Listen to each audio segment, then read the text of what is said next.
And happy Saturday morning. And welcome to this 9th edition of the second season of Fantasy Football Come True. I'm your host, Hot Rod Funderburg. And of course, you can catch Fantasy Football Come True every week right here on Tobacco Road Sports Radio. And you know what we are. We're the show that wants to help you put a little green in your jeans. And of course, I'm joined by my co-host, Ron Fun. Ron Fun is coming out of Raleigh, North Carolina, home of the NC State Wolfpack. Ron Fun, how you doing today, my good man? Hey, I'm doing well, man. Doing well. NC State's coming off a big win. So I'm just excited, man. Yeah, and looking forward to another week of football. I figured you would be. Glad to have you here. We also have a special guest today, fantasy audience. This gentleman is a fantasy football aficionado, Mr. Nostradamus, Nate, the man. Nate, welcome to the show, and I want to thank you for coming on Fantasy Football Come True. How are you doing, man?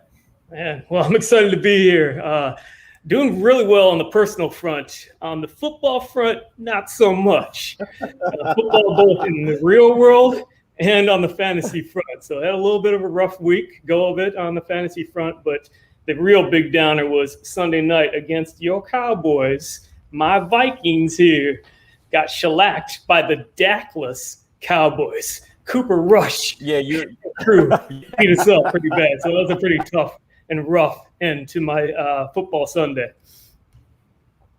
Well, I'm sorry your Sunday ended that bad, Nate. But no, I'm you're sorry. not. I just couldn't ask. Well, you're right. I'm not. I couldn't have asked for a better outcome on my back, at least from my vantage point, anyway, Nate.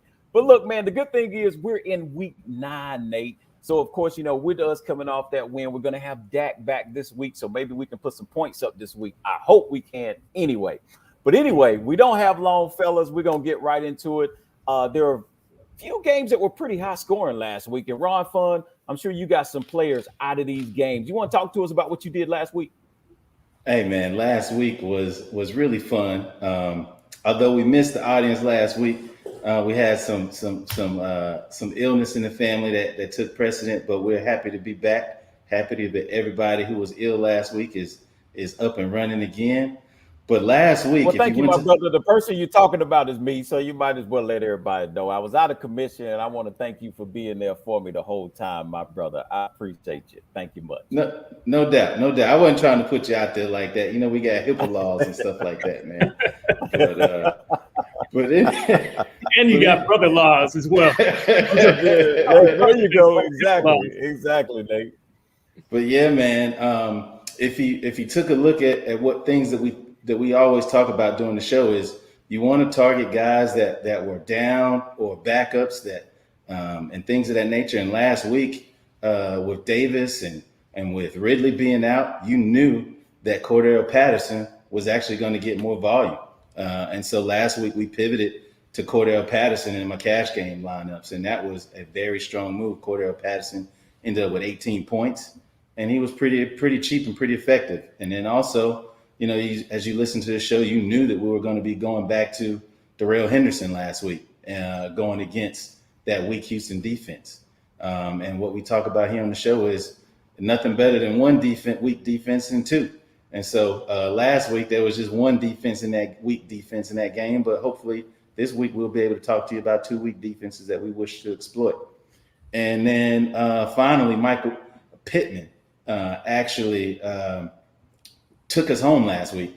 And that was a game where there was two weak defenses, Tennessee and Indianapolis Colts. So that was a high scoring game and we went there. So we made it home in the cash games last week. And we actually made it home the week before in the cash games. And we really, really, really, really crushed it.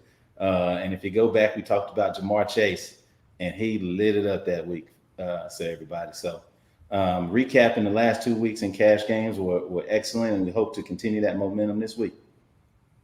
No doubt. I'm sure you will. And Michael Pittman was a big one that you mentioned, man. That dude had 10 receptions, 86 yards, but the two big touchdowns that came on the back end. Awesome. Nate, I'm going to turn it over to you. Nostradamus, my man. How was your week? What happened with you? What did you see going on in fantasy last week? So as I mentioned at the top, my fantasy week was a little rough last week. All the other previous weeks ended up a little positive, but last week was a little rough. I will say that continued with the process, though. The process was great. Ron, you mentioned that Tennessee Colts game. So a bit of context, I'm a big tournament player, right? It sounds like you guys are a little more cash game, so we'll complement each other here. You guys can talk cash, I'll talk tourney. And so I max enteried the FanDuel Millie Maker, and I had over 60% Wentz and 45% or so Pittman. So that's, from a process standpoint, what went right. A high total game that I think a lot of folks, thought were going to be a shootout, including Vegas. I think the differential was 1.5. So, it was supposed to, and ended up being a really high scoring game.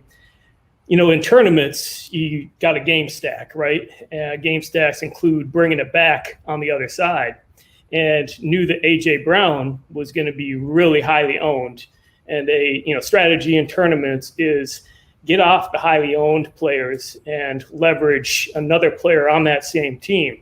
So I went with King Henry, right? So I had all kinds of King Henry in lieu of A.J. Brown. And sure enough, A.J. Brown was really highly owned. King Henry was the lowest owned in the Millie Maker that he's been all season. So going into the game, I'm like, oh yeah, the strategy is going to work out here. But, who would have predicted King Henry, having that foot injury? And he continued to play, but obviously his production was really low. And moreover, it forced the Titans to pass more to A.J. Brown. And so everybody in that tournament that had A.J. Brown, not myself, won over. So again, process was right. And that's what I want to, tell the folks out there. Stick to your process. You may have some unexpected outcomes every once in a while, but don't let that bring you down. Keep at it. I love it, Nate. That's yeah, right I love on it time. too, man.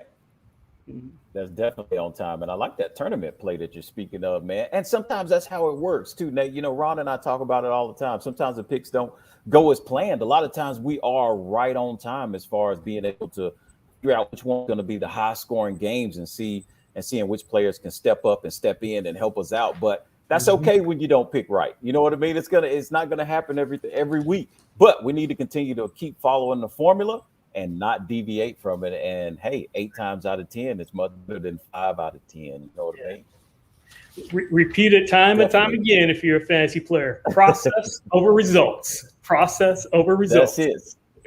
That is it. Stick with the process. Stick with the process. Mm-hmm. Well, fellas, we're going to take a real quick break right quick. As you can see, fantasy football come true is all about picking those high scoring games and seeing who can perform for you each week inside of those games. So coming up, audience, we're going to have Ron Fun, Nostradamus Nate here, and we're going to be responding to some listeners who want to know exactly what players they should sit or start on this upcoming week in week 9. And that's coming up in our sit 'em or starting segment. But first, we also are going to be giving the audience our take on this upcoming week of fantasy football competition. There's some games out there. We're going to talk to Nate a little bit. Nate has the inside track on some things, but the only way you're going to hear it is to stay right here. That's coming up next on Fantasy Football Come True right here on Tobacco Road Sports Radio.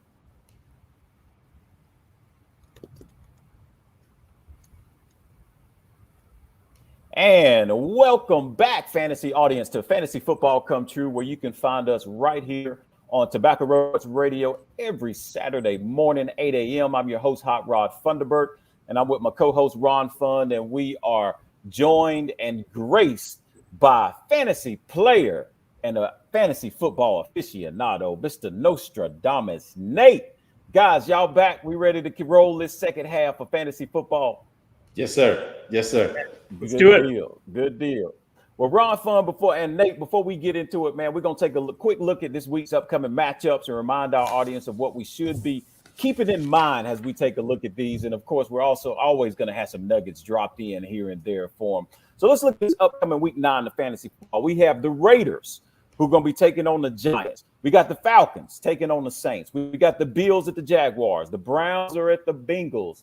And, of course, that's a divisional game. Going to be a heck of a game. The Jets at the Patriots. The Jets. Forgive me. I'm sorry. I got off track. But the Patriots are coming down south to Carolina Panthers. And, of course, the Vikings are going to be at the Ravens.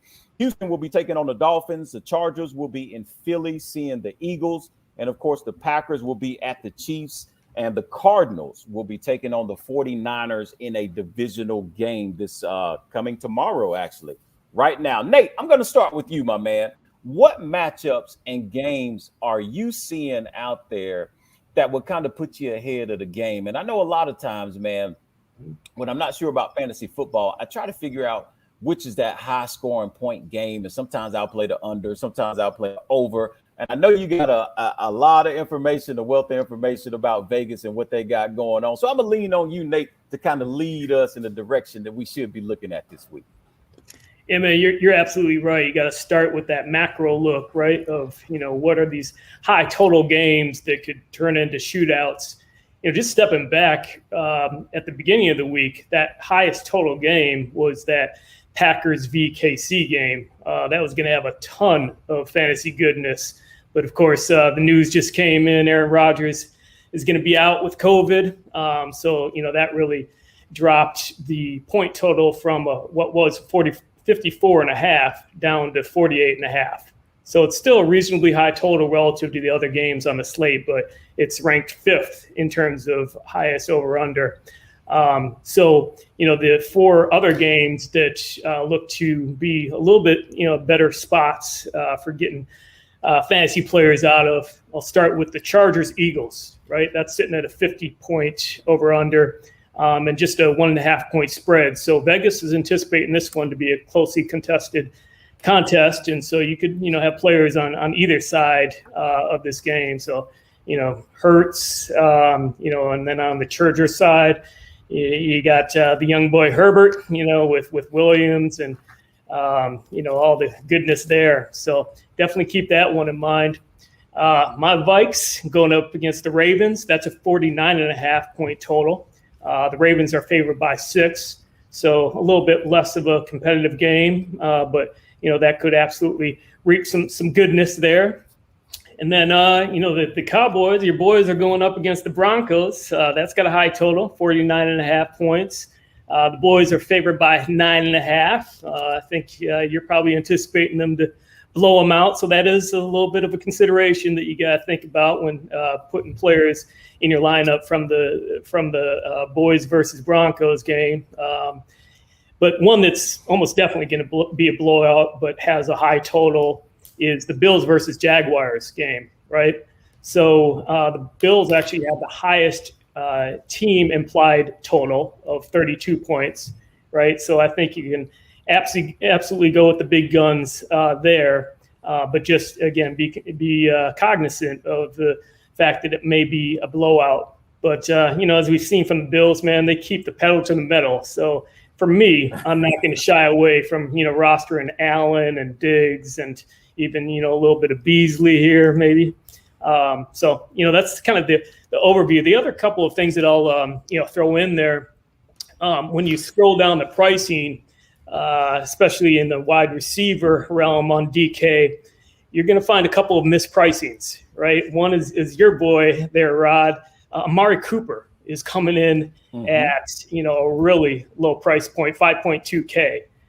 So it's something to consider when you're, putting in Amari, which everybody else is going to be, he's going to be really high owned. So particularly in tournaments, you may want to roster somebody like Zeke, and we might talk about him a little bit more, as a leverage play over everybody else that's going to be rostering Amari. And then the other one that I don't think you can get away from rostering, even in tournaments, is Tyreek. Tyreek the Freak, man. He's, one of the highest priced wide receivers on the slate, but sitting at 7.9K, and somebody that's coming off an 18 target week, right? You can't not roster the guy. But just wanted to highlight those couple of mispricings on DK that you should consider when, especially building your tournament lineups. But also, cash lineups, if you want to be different, you shouldn't put in Amari and Tyreek because everybody's going to be owning them. Now, I got a question with you about that, Nate. Like, just as far as performance and the history that I've seen from Amari Cooper, to me, he's probably priced about right because he hasn't really been getting a lot of catches nor a lot of targets. Not when you're talking about a CeeDee Lamb sitting on the other side, or even at times the way Dak has targeted tight end Schultz. You know what I mean? So, to me, Amari, yeah, he's definitely cheap, but with the production that he's had, could you think maybe he could still be on schedule for the pricing that he's at? I don't think so, and that's another reason why you get off of him and do the leverage play with Zeke, right? I think Amari is going to be highly owned because he's arguably at a really low price point, but also he played on that Showtime big night game on Sunday night. Everybody saw his. Did he catch 2 TDs on my Vikings? But anyways, he put up. I don't remember. Yeah. Nor do I. I'm blocking it from my brain. But anyways, I mean, in a showcase game, he put up a big game. Fantasy football players were watching that game, and so I can just see recency bias combined with that lower price point, allowing fantasy players to flock to him. So good opportunity to be off him in tournaments and leverage Zeke or CeeDee Lamb or some other skill player in that game. Okay, sounds good. That's awesome tournament perspective. Ron Fun, how about you? Any games that you seeing that are heating you up? Anybody you want to talk about this week? Hey man, you know me, man. I try to find the lowest owned game of the week that's going to give me the most leverage against the field. Last time we talked to you, we went with the Atlanta Falcons and the Miami Dolphins, and we said stack that game, and if you stack that game correctly, we felt like you could have made some money. And if you did stack that game, God bless you. I know you made some money. This week, we're going to go back to it, man. And as I say, there's nothing better than 1 week defense other than 2 week defenses. And I believe that Houston and the Miami Dolphins provide that. As we talk about and educate folks here, what you really want to do is see how those teams put up points against the quarterbacks and the wide receivers. As it relates to the Miami Dolphins, they give up the third most fantasy points to quarterbacks. Houston Texans give up the fourth most fantasy points to quarterbacks. So, these quarterbacks are pretty cheap. The Houston Texans quarterback is really cheap. Tua is really cheap. So that gives you an opportunity to do what we say on this show, is to pay down that quarterback with quarterbacks that are in position to do really well. Additionally, if you look at the wide receivers, the Miami Dolphins give the third most points to wide receivers. So you want to look at the Houston Texans wide receivers. And then it's really only one wide receiver for the Houston Texans, and that's Brandon Cooks. And then additionally, the Houston Texans give up about the sixth most points to wide receivers.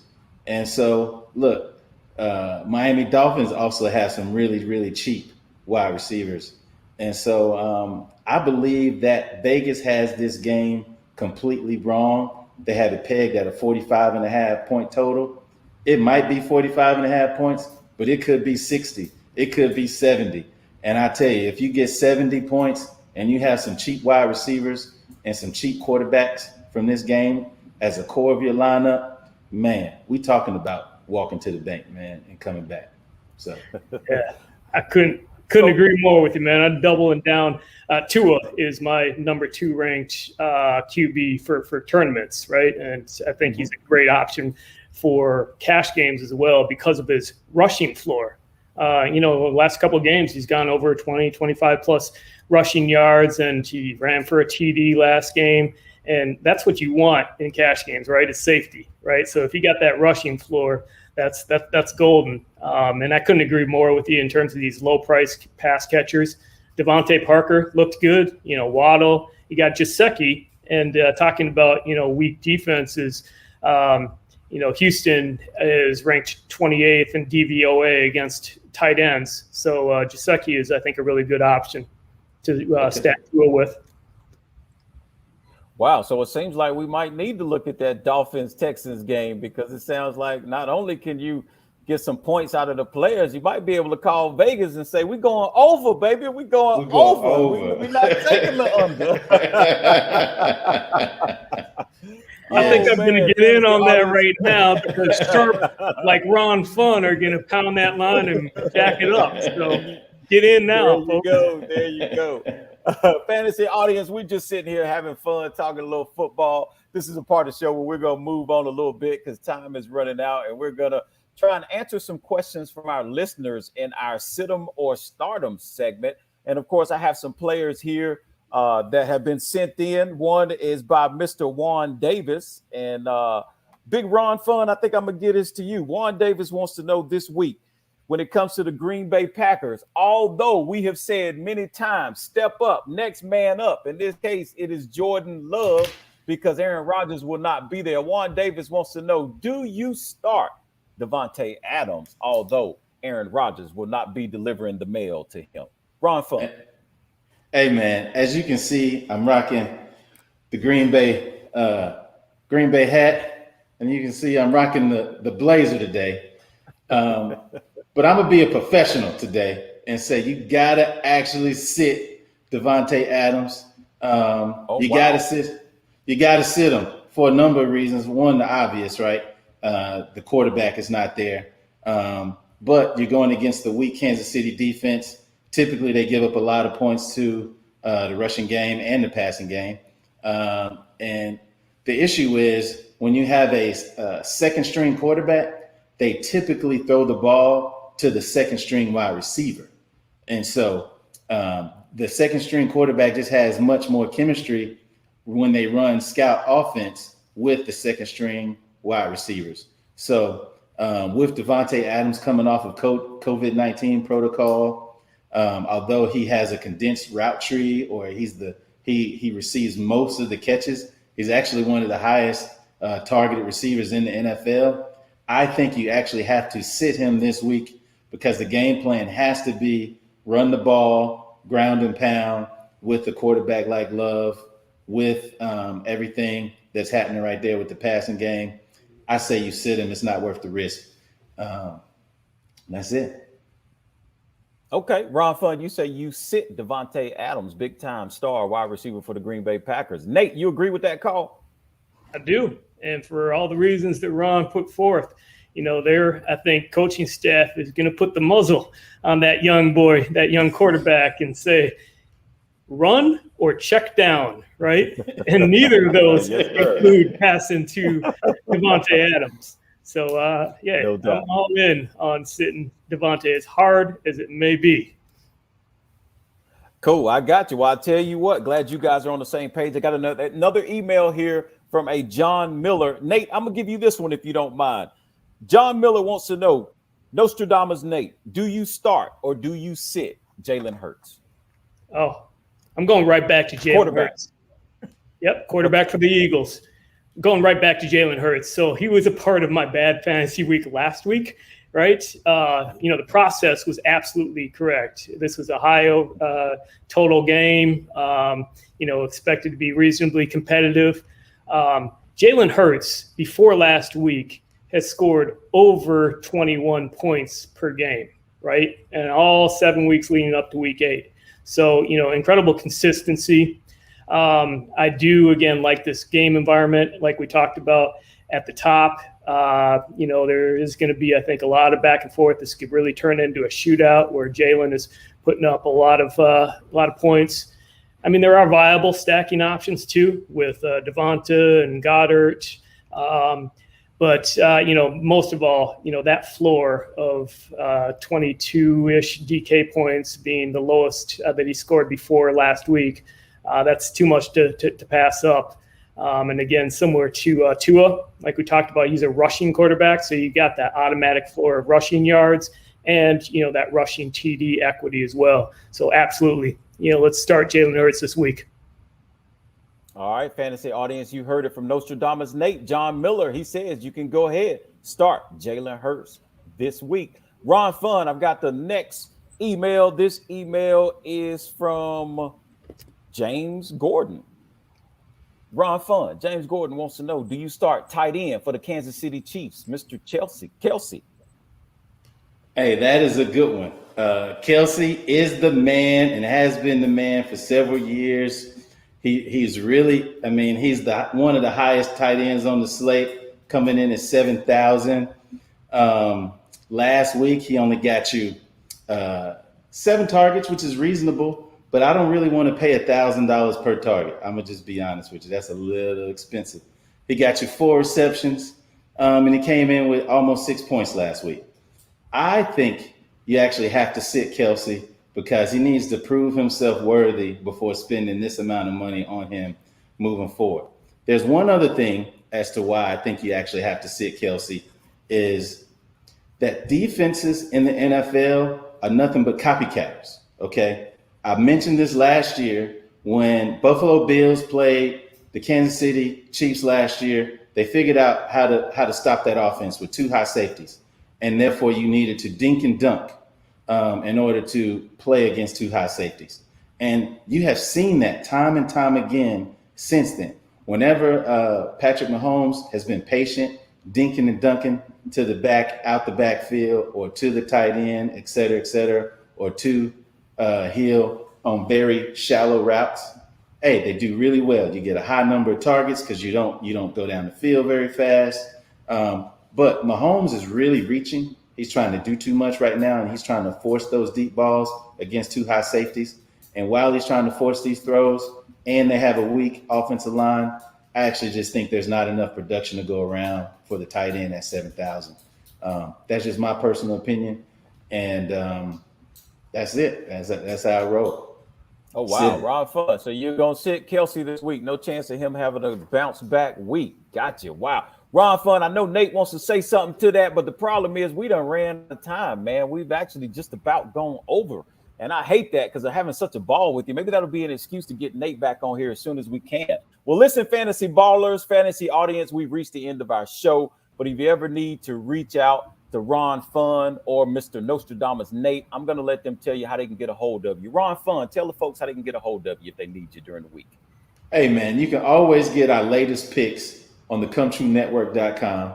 It's a very simple website. It is as simple can be, not very complex. But the best thing about it is no paywall, and we actually give you really, really good advice. You can get my picks, you can get Nostradamus Nate's picks, you can get everybody's picks.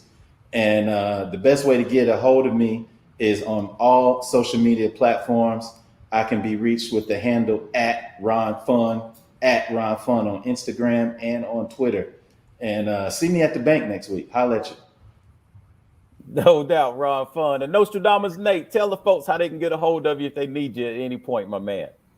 So unlike Ron Fun, the social media king, I'm a social media dinosaur.